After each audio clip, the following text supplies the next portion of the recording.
The Lost Mermaid. Written and illustrated by Krystal Meldrum. Dedication to Dacia Span Gray, my childhood best friend. Time cannot diminish the bond we share. Prologue.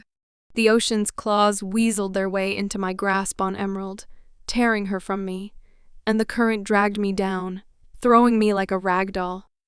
It was impossible to orient myself under the pressure, and I was unable to breathe. My lungs heaved. Panic seized me as I struggled for air, but each gasp only brought in more seawater. All I could see were bubbles coursing past. What was happening? My fin unraveled and my legs thrashed. Why wasn't the tiara working? I couldn't believe I lost my grip on Emerald. As I called out to her, the water crashed in once again, darkening my vision. My chest tightened, trapped by the tide's hold.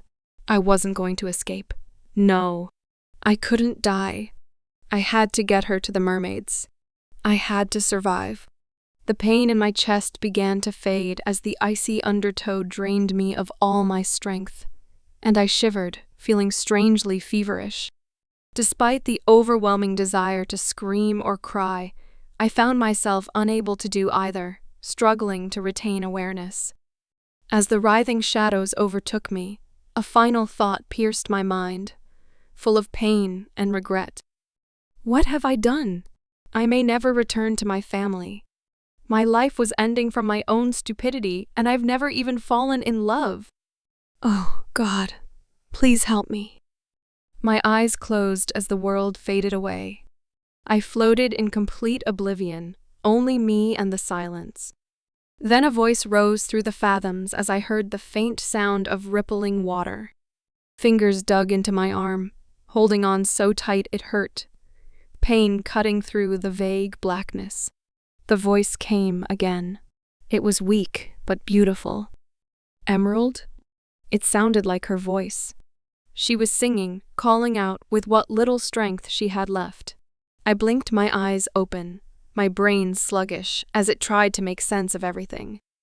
I was surrounded by hazy, dark water. Below me was an abyss.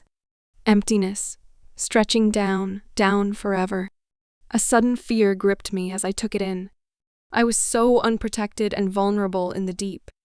So small, so insignificant. My legs burned, and I cried out as breath returned to my body, gasping in pain.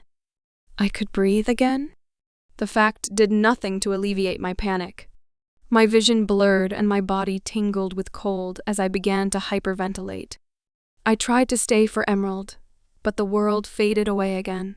Shapes flashed across my vision, silhouetted in the water, coming closer. I couldn't move. I couldn't get away. They reached out to me. I was screaming, thrashing, swimming away as fast as I could, but my body wouldn't respond. As something dragged me down into the cold waters, I gave myself up for dead and let the darkness take me.